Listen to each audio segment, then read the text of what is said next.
जय श्री कृष्णा, राधे राधे। आप सभी भक्तों का आपके अपने YouTube चैनल श्री कृष्ण दीवानी में हार्दिक स्वागत है। आज आप सब सुन रहे हैं ज्येष्ठ मास महात्म्य का 5वां अध्याय।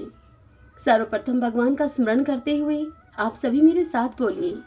शांताकारं भुजगशयनं पद्मनाभं सुरेशं विश्वधारं गगनसदृशं मेघवर्णं शुभांगं लक्ष्मीकान्तं कमलनयनं योगिभिर्दयानगमयं वन्दे विष्णुं भवभयहरं सर्वलोकैकनाथम्। ओम नमो भगवते वासुदेवाय। ओम त्रिविक्रमाय नमो नमः। स्कंद जी से ऋषि मुनि कहने लगे, हे स्कंद जी, स्त्रियां सौभाग्य के लिए ज्येष्ठ मास में कौन सा व्रत करें और क्या उन्हें दान करना चाहिए, सो आप कृपा पूर्वक कहिए। यह सुनकर स्कंद जी बोले कि किसी समय कैलाश पर्वत पर भगवान शिव जी सुख से बैठे हुए थे। तब देवी पार्वती जी हाथ जोड़कर और प्रणाम करके शिव जी से कहने लगी कि हे शिव, हे शंभु, हे जगन्नाथ, हे सर्वज्ञ, हे सुखदायक, मेरे समान ऐश्वर्य, सुख और सौभाग्य जिस उपाय के द्वारा अक्षय अर्थात नाश रहित हो, और हे कृपानिधे, आपके साथ मैं अजर और अमर होकर रहूं, ये किस वर से संभव होगा? कृपा पूर्वक मुझे यह बताइए। हे भगवान, एक समय जप और तप से गर्वित होकर सावित्री देवी ने अपने स्वामी का गृह त्याग दिया और समस्त लोगों को श्राप दिया। उस समय आपने सावित्री देवी को मना नहीं किया। तब सावित्री देवी ब्रह्मा जी से कहने लगी कि हे निर्लज, बकरी के गले में बिना दूध के ही निरर्थक स्तनों के समान तू प्राणों का त्याग कर। इस प्रकार सावित्री के वचनों को सुनकर ब्रह्मा जी का कोप के मारे मुख लाल हो गया और वे सावित्री से कहने लगे कि हे मूढ़े, तो पृथ्वी पर वृक्ष योनि में होकर वास कर। जब देवताओं ने सावित्री देवी से प्रार्थना की तो देवी सावित्री ने उस श्राप से उनका उद्धार कर दिया। इतनी बात कहकर देवी पार्वती भगवान शंकर से फिर कहने लगी कि हे कृपा सिंधु, यदि मेरे पर आप अनुग्रह करें तो उस उपाय को मुझसे कहिए, क्योंकि स्वर्ग लोक में महेंद्र तथा प्रजापति का भी नाश कहाँ है। देवी पार्वती की इतनी बात को सुनकर शिवजी उनसे बोले, हे वरानने, इस संसार में जितने भी दृश्यमान पदार्थ हैं उन सबका नाश होना निश्चित है।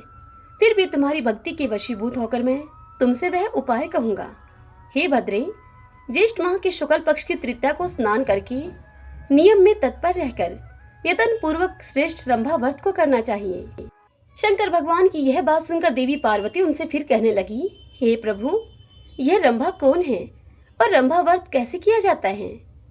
तब शिवजी उनसे बोले कि हे वरानने, जब ब्रह्मा जी के श्राप से सावित्री वृक्ष हो गई तब यह रंभा केदली और कर्पूर जननी के नाम से प्रसिद्ध हुई।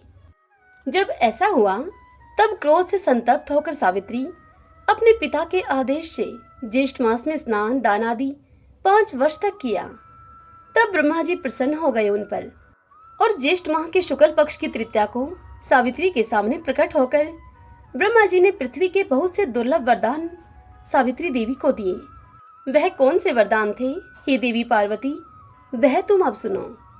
ब्रह्मा जी ने सावित्री से कहा कि हे शुभे, तुम इस संसार के कल्याण के लिए अंश से रंभा अर्थात रंभा केले को कहा जाता है, तुम रंभा हो जाओ, यानी कि केला हो जाओ। जो भी मनुष्य ज्येष्ठ मास में तुम्हारा ज्येष्ठ पूजन करेगा उनका सुख सौभाग्य और संपदा अक्षय होगा, अर्थात उनका सुख सौभाग्य नाश रहित होगा। देवी सावित्री से ऐसा कहकर ब्रह्मा जी उन्हें अपने साथ लेकर सत्यलोक को चले गए। तदंतर शिवजी भगवान देवी पार्वती से कहने लगे, हे पार्वती, वह सावित्री के श्राप की कथा मैंने तुमसे कही। अब मैं तुम्हें संक्षेप से रंभा व्रत की विधि कहता हूँ। ज्येष्ठ मास की तृतीया के दिन बाग या अपने घर में केले का पेड़ लगाओ। पंचामृत, गंध, पुष्पमाला और कर्पूर, पवित्र शीतल खुशबू से वाषित जल आदि से प्रतिदिन केले के वृक्ष का सिंचन करो। सुंदर वन को बनाकर उसके मध्य में कलश स्थापित करें। षोडशोपचार विधि से पूजन करके अनेक प्रकार के नैवेद्य अर्पण करें। अपनी शक्ति के अनुसार ब्राह्मणों को भोजन करावें और स्वयं हविष्यान भोजन करके गीत, वाद्य, पुराण, कथा, श्रवण और कीर्तन आदि के द्वारा देवता के सामने जागरण करें। इसी प्रकार केदली वन में बैठकर नित्य प्रति पूजन करें। केदली वन केले के वन को कहा जा रहा है। समस्त कामनाओं वाले मनुष्य इस प्रकार ज्येष्ठ मास में व्रत को करें। जब 1 मास यह ज्येष्ठ का पूर्ण हो जाए तो आचार्य को बहुत सा धन देकर दूध वाली गौ का दान देवें। यथाशक्ति हवन कराकर ब्राह्मणों को भूयसी दक्षिणा देवें और अपनी शक्ति के अनुसार शर्करा युक्त खीर से ब्राह्मणों को भोजन करावें। इसके पश्चात विसर्जन करके व्रत का पालना करें और प्राणियों को बहुत सा अन्न दान देवें। इतनी बात कहकर शिवजी भगवान देवी पार्वती से कहते हैं कि हे भद्रे, पहले तुमने मुझको प्रसन्न किया था, इसी से यह सब रहस्य मैंने तुमको बतलाया है। इस व्रत को यत्न पूर्वक करो, तुमको शाश्वत फल मिलेगा। स्कंद जी मुनियों से इतनी बात कहकर उनसे आगे कहते हैं कि प्रथम सूर्यपुत्र के विग्रह से जगदीश्वर ने इस व्रत को गुप्त रखा था।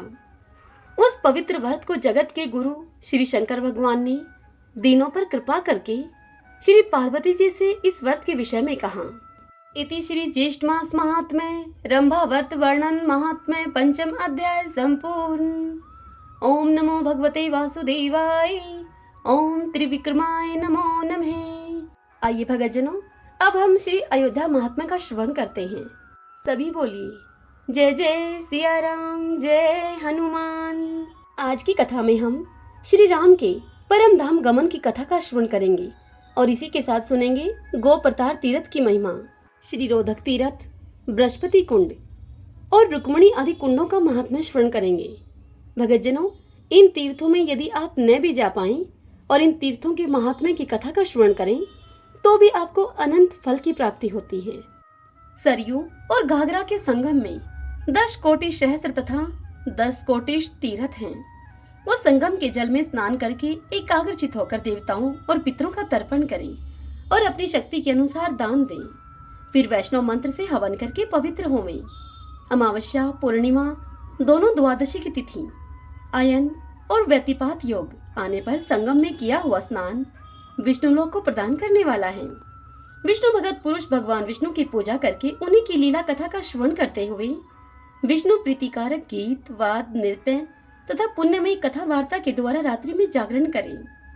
तत्पश्चात प्रातःकाल विधि पूर्वक श्राद्ध से स्नान करके भगवान विष्णु का पूजन करें और ब्राह्मणों को यथाशक्ति स्वर्ण आदि का दान करें। भगतजनों, आपको बता दूं आपकी जानकारी के लिए, ये सभी तीर्थ अयोध्या में स्थित हैं। जब भी आप अयोध्या जाएं तब इन तीर्थों का अवश्य सेवन करें। इन कुंडों में स्नान, इन तीर्थों में स्नान अवश्य करें। अब तो आपके पास यह जानकारी भी है। पूर्व काल में भगवान श्री रामचंद्र जी ने आलस्यहीन होकर देवताओं का कार्य पूरा करके अपने भाइयों के साथ परम धाम में जाने का विचार किया। गुप्तचरों के मुंह से यह समाचार सुनकर इच्छा के अनुसार रूप धारण करने वाले वानर, भालू, गोपुच्छ एवं राक्षस झुंड के झुंड वहां पर आए। वानरगण देवताओं, गंधर्वों और ऋषियों के पुत्र थे। वे सब के सब श्री रामचंद्र जी के अंतर्ध्यान होने का समाचार पाकर वहां पर आ पहुंचे। श्री रामचंद्र जी के समीप आकर सभी वानर युद्धपतियों ने कहा कि हे राजन, हम सब लोग आपके साथ चलने के लिए यहाँ पर आए हैं। और फिर वे श्री राम से बोले, हे पुरुषोत्तम, यदि आप हमें छोड़कर चले जाएंगे तो हम सब लोग महान दंड से मारे गए प्राणियों की सी अवस्था में पहुंच जाएंगे। उन वानर, भालू और राक्षसों की इस बात को सुनकर श्री रामचंद्र जी ने उसी क्षण विभीषण से कहा, हे विभीषण, जब तक भूतल पर प्रजा रहे तब तक तुम भी यहीं पर रहकर लंका के महान साम्राज्य का पालन करो, मेरा वचन अन्यथा नहीं करो। विभीषण से ऐसा कहकर के भगवान श्री रामचंद्र जी हनुमान से बोले, हे वायुनंदन, तुम चिरंजीवी रहो। हे कपिश्रेष्ठ, जब तक लोग मेरी कथा कहें तब तक तुम प्राणों को धारण करो। मयंद और द्विंद ये दोनों अमृत भोजी वानर हैं। ये दोनों तब तक इस पृथ्वी पर जीवित रहें जब तक कि संपूर्ण लोगों की सत्ता बनी रहे। ये सभी वानर यहाँ पर रहकर मेरे पुत्र पौत्रों की रक्षा करते रहें। ऐसा कहकर श्री रामचंद्र जी ने शेष वानरों से कहा कि तुम सब लोग मेरे साथ चलो। तदंतर शेष रात्रि बीतने पर जब प्रातःकाल हुआ तब विशाल वक्ष और कमल दल के समान नेत्रों वाले महाबाहु श्री राम अपने पुरोहित वशिष्ठ जी से बोले। श्री राम जी ने वशिष्ठ जी से कहा कि हे भगवान, हे गुरुवर, प्रज्वलित अग्निहोत्र की अग्नि आगे चले, वाजपेयी यज्ञ और अतिरात्र यज्ञ की अग्नि भी आगे आगे लेकर जाई जाए। तब महातेजस्वी वशिष्ठ जी ने अपने मन में सब बातों का निश्चय करके विधि पूर्वक महाप्रस्थान कालोचित कर्म किया। तदंतर ब्रह्मचार्य पूर्वक रेशमी वस्त्र को धारण किए हुए भगवान श्री राम दोनों हाथों में कुश लेकर महाप्रस्थान को उद्यत हुए। वे नगर से बाहर निकलकर शुभ या अशुभ कोई वचन नहीं बोले। भगवान श्री राम के वाम पार्श्व में हाथ में कमल लिए हुए लक्ष्मी जी खड़ी हुई और दाहिने पार्श्व में विशाल नेत्रों वाली लज्जा देवी उपस्थित हुई। आगे मूर्तिमान व्यवसाय अर्थात उद्योग और दृढ़ निश्चय विद्यमान था।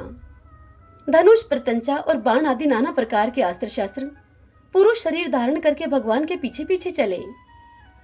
ब्राह्मण रूपधारी वेद वाम भाग में और गायत्री दक्षिण भाग में स्थित हुई। ओमकार वषटकार सभी श्री रामचंद्र जी के साथ चले। ऋषि, महात्मा और पर्वत सभी स्वर्ग द्वार पर उपस्थित भगवान श्री राम के पीछे पीछे चले। अंतःपुर की स्त्रियां, वृद्ध, बालक, दासी और द्वार रक्षक सबको साथ में लेकर श्री रामचंद्र जी के साथ प्रस्थित हुई। रनिवास की स्त्रियों को साथ में लेकर शत्रुघ्न के सहित भरत भी चले। रघुकुल से अनुराग रखने वाले महात्मा ब्राह्मण भी स्त्री, पुत्र और अग्निहोत्र के सहित जाते हुए श्री रामचंद्र जी के पीछे पीछे चले। मंत्री भी सेवक, पुत्र, बंधु बांधव तथा अनुगामियों के सहित श्री रामचंद्र जी के पीछे गए।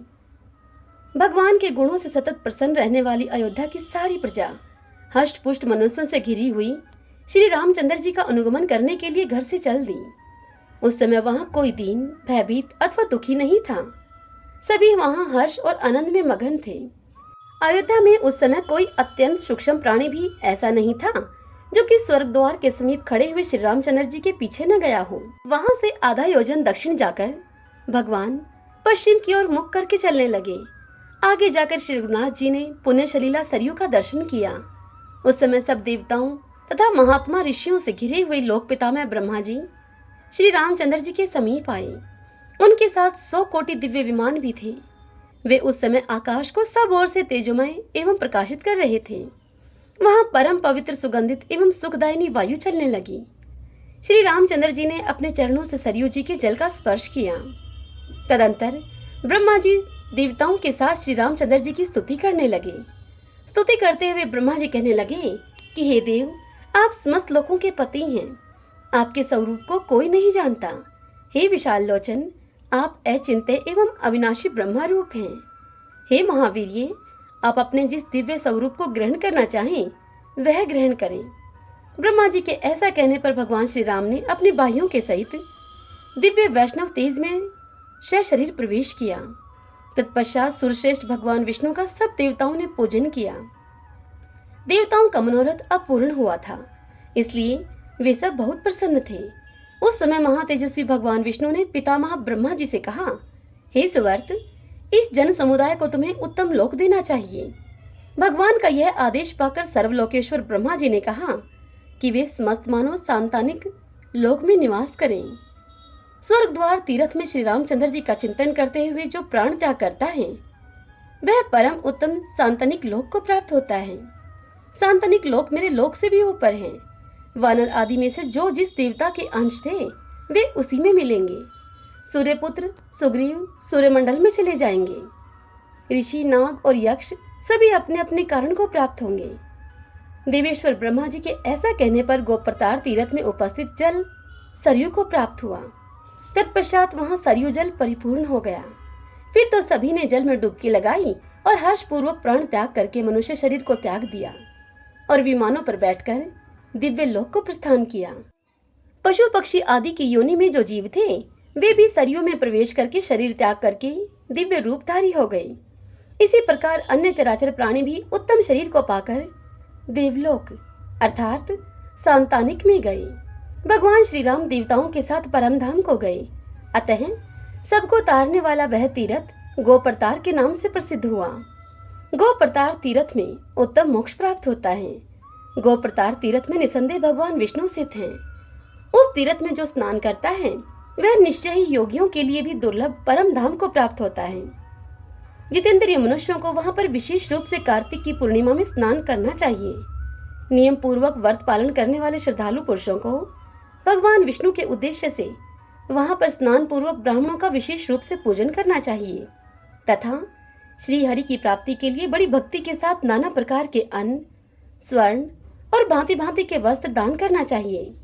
इस प्रकार पुण्य आत्मा पुरुष उत्तम विधि से गोप्रतार तीर्थ में यत्न पूर्वक स्नान करके आदर पूर्वक भगवान विष्णु की पूजा करने पर समस्त पाप ताप से रहित होकर उन्हीं के सायुज्य को प्राप्त होता है। इतनी कथा सुनाकर सूत जी आगे कहते हैं कि हे मुनियों, सीता कुंड से वायव्य कोण में श्री रोदक नामक तीर्थ है, जो कि सभी दुखों का नाश करने वाला है। पूर्व काल में राजा दशरथ ने वहीं पर पुत्र के लिए पुत्रेष्टि नामक यज्ञ किया था। यज्ञ के अंत में वहां पर भगवान अग्निदेव अपने हाथ में हविष्य से भरा हुआ सोने का एक पात्र लिए हुए दृष्टिगोचर हुए थे। उस हविष्य में परम उत्तम विष्णु तेज व्याप्त था। राजा दशरथ ने उस हविष्य के 4 भाग करके अपनी पत्नियों को बांट दिए। जहां उस क्षीर अर्थात खीर या हविष्य की प्राप्ति हुई पर श्री रोदक नाम वाला यह तीर्थ प्रसिद्ध हुआ। जितेंद्रिय पुरुष उस तीर्थ में आदर पूर्वक स्नान करके संपूर्ण भोगों और बहुयज्ञ पुत्रों को प्राप्त करता है। आश्विन शुक्ला एकादशी को व्रत का पालन करने वाला पुरुष वहां पर विधि पूर्वक स्नान करके ब्राह्मणों को यथाशक्ति दान दे। इससे वह संपूर्ण मनोरथों को प्राप्त कर लेता है। उस श्रीरोधक स्थान से नृत्य कोण में बृहस्पति का कुंड प्रसिद्ध है। वह कुंड सभी पापों का नाशक और पवित्र जल की तरंगों से सुशोभित है, जहाँ पर साक्षात ब्रह्मा जी ने निवास किया है। वह तीर्थ सघन पत्तों की छाया से सुशोभित एवं नाना प्रकार के फल देने वाला है। पापियों के लिए वह दुर्लभ है। भादों के शुक्ल पक्ष की पंचमी तिथि में वहां की यात्रा बड़ी ही फलदायिनी होती है। अन्य समय में भी बृहस्पति के दिन उसमें किया हुआ स्नान बहुत लाभदायक है। जो भी मनुष्य वहां भगवान विष्णु या बृहस्पति जी का पूजन करता है, वह सभी पापों से मुक्त होकर बैकुंठ धाम में आनंद का अनुभव करता है। उसके दक्षिण भाग में परम उत्तम रुक्मणी कुंड है, जिसे कि भगवान श्री कृष्ण की प्रियतमा महारानी रुक्मणी देवी ने स्वयं निर्माण कराया था। उस समय भगवान विष्णु ने स्वयं ही उस कुंड के जल में निवास किया। पत्नी के स्नेह से वर देकर भगवान ने उस कुंड के महत्व को और भी अधिक बढ़ा दिया है। मनुष्य को चाहिए कि वह मन और इंद्रियों को संयम में रखकर वहां उस कुंड में स्नान, दान, वैष्णव मंत्र से होम, ब्राह्मण पूजन तथा भगवान विष्णु का अर्चन करे। कार्तिक कृष्णा नवमी को वहां की वार्षिक यात्रा करनी चाहिए। इससे सभी पापों का नाश होता है। यात्रा करने वाला मनुष्य रुक्मणी और श्री कृष्ण की प्रीति के लिए अपनी शक्ति के अनुसार दान दे।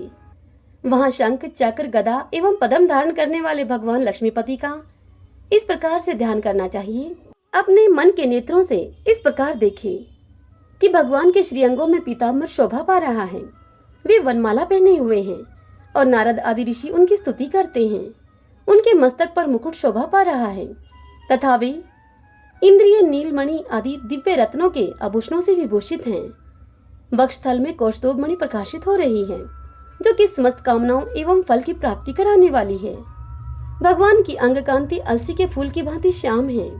उनके नेत्र कमल दल के समान परम सुंदर हैं। इस प्रकार ध्यान करने पर मनुष्य निसंदेह संपूर्ण मनोरथों को पा लेता है और इहलोक में सुख भोग कर भगवान के लोक में आनंद का अनुभव करता है। रुक्मिणी कुंड के वायव्य कोण में धन यक्ष नाम से प्रसिद्ध उत्तम तीर्थ है। पूर्व काल की बात है, विश्वामित्र मुनि ने राजसू यज्ञ करने वाले राजा हरिश्चंद्र से दान में सारा राज्य उसका ले लिया। तत्पश्चात वह सब राज्य और धन एक यक्ष के संरक्षण में दे दिया। किसी समय परम बुद्धिमान विश्वामित्र मुनि उस यक्ष पर प्रसन्न हुए और उससे बोले, हे यक्ष, यह तीर्थ धन यक्ष के नाम से प्रसिद्ध होगा। यह नवों निधियों का पूजन करने से मनुष्य इहलोक में सुख और परलोक में आनंद का अनुभव करता है। महापदम, पदम, शंख, मकर, कश्यप, मुकुंद, कुंद, नील और खर्व, ये 9 निधियां हैं। इन सब का इस कुंड में निवास होगा। यहाँ जल में निधि लक्ष्मी का पूजन करना चाहिए। माँ कृष्णा चतुर्दशी को यहाँ की वार्षिक यात्रा होनी चाहिए। उस समय स्नान और पितर तर्पण विशेष रूप से करने चाहिए। धन यक्ष तीर्थ से उत्तर दिशा में वशिष्ठ कुंड नामक विख्यात तीर्थ है, जो कि सदा ही सब पापों का नाश करने वाला है। वहाँ तपोनिधि वशिष्ठ और निर्मल व्रत वाली अरुंधति जी का नित्य निवास है। उस तीर्थ में आलस्य को छोड़कर जो बुद्धिमान पुरुष स्नान और विशेष रूप से श्राद्ध करता है, उसे उत्तम पुण्य की प्राप्ति होती है। वहाँ वशिष्ठ और वामदेव जी का यत्न पूर्वक पूजन करना चाहिए। पतिव्रता अरुंधति देवी वहां पर विशेष रूप से पूजनीय है। उस तीर्थ में विधि पूर्वक स्नान और यथाशक्ति दान करना चाहिए। जो उस तीर्थ में स्नान करता है वह वशिष्ठ के समान होता है। भाद्र मास की शुक्ल पंचमी को विधि पूर्वक मन और इंद्रियों को संयम में रखते हुए वहां की वार्षिक यात्रा होनी चाहिए और प्रत्यन पूर्वक श्रद्धा से भगवान विष्णु की पूजा करनी चाहिए। ऐसा करने वाला मनुष्य सभी पापों से शुद्ध चित्त होकर भगवान विष्णु के लोक में जाता है। वशिष्ठ कुंड से पश्चिम दिशा में सागर कुंड के नाम से विख्यात एक तीर्थ है जो कि संपूर्ण कामनाओं और मनोरथों की सिद्धि देने वाला है। उस कुंड में स्नान और दान करने से मनुष्य संपूर्ण कामनाओं को प्राप्त कर लेता है। सागर के नृत्य कोण में उत्तम योगिनी कुंड है जहाँ पर जल में 64 योगिनियां निवास करती हैं। वे पुरुषों का संपूर्ण मनोरथ सिद्ध करती हैं और स्त्रियों को विशेष रूप से उत्तम सिद्धि प्रदान करने वाली हैं। वे योगिनियां सब की सब समस्त मनोवांछित फलों को देने वाली हैं। योगिनी कुंड से पूर्व परम उत्तम उर्वशी कुंड है जिसमें स्नान करने वाला पुरुष स्वर्ग में उर्वशी को प्राप्त करता है।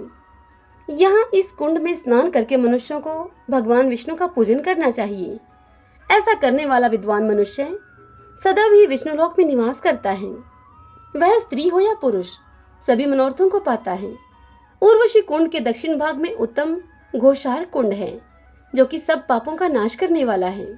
वहां स्नान और दान करने से मनुष्य सूर्यलोक में प्रतिष्ठित होता है। घाव से युक्त, कोढ़ी, निर्धन अथवा दुख से घिरा हुआ कोई भी मनुष्य क्यों ना हो, वहां पर विधि पूर्वक स्नान जो करता है वह संपूर्ण कामनाओं को प्राप्त कर लेता है। विशेषतः रविवार को वहां पर आदर पूर्वक स्नान करना चाहिए।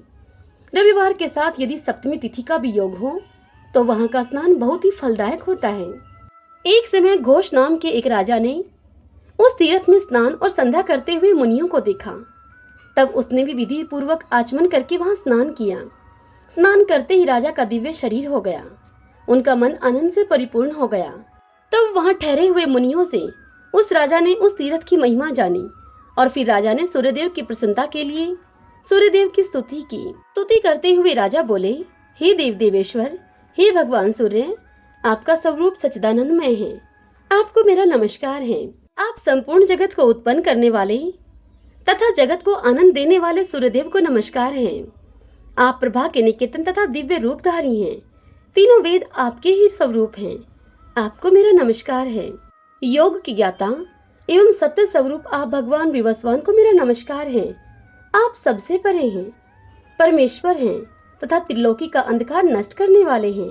आपको मेरा नमस्कार है। आपका स्वरूप अचिंत्य है। आप प्रभा फैलाने वाले तेज से संपन्न हैं। आपको सदा नमस्कार है।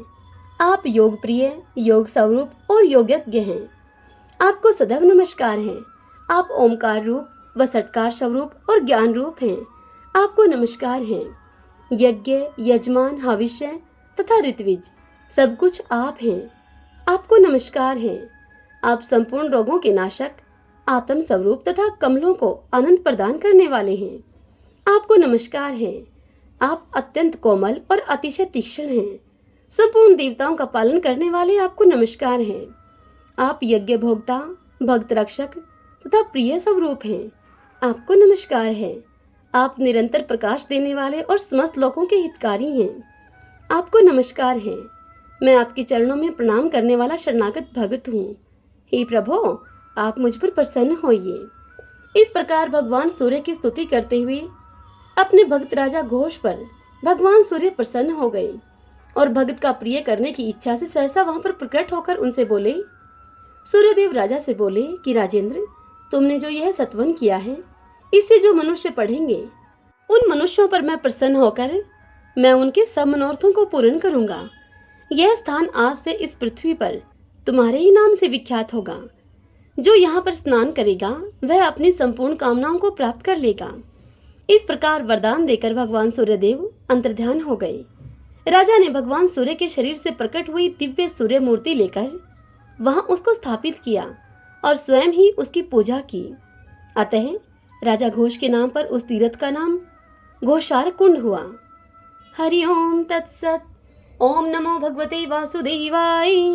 जय जय सिया राम। ओम सूर्याय नमो नमः। आइए भगतजनों, अब संकीर्तन करते हुए इस कथा का समापन करते हैं। श्री कृष्ण गोविंद हरे मुरारी, हे नाथ नारायण वासुदेव। श्री कृष्ण गोविंद हरे मुरारी, हे नाथ नारायण वासुदेव। श्री कृष्ण गोविंद हरे मुरारी, हे नाथ नारायण वासुदेव। श्री कृष्ण गोविंद हरे मुरारी, हे नाथ नारायण वासुदेव। श्री कृष्ण गोविंद हरे मुरारी, हे नाथ नारायण वासुदेव। आशा करती हूँ आज की यह कथा आप सभी को पसंद आई होगी। यदि ऐसा हो तो वीडियो को आप लाइक करें और कमेंट बॉक्स में ओम नमो भगवते वासुदेवाय लिखें। और यदि आप मुझे पहली बार सुन रहे हैं तो हमारे चैनल श्री कृष्ण दीवानी को आप सब्सक्राइब कर लीजिएगा।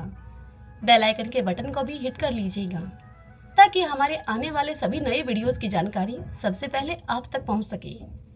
हरे कृष्णा।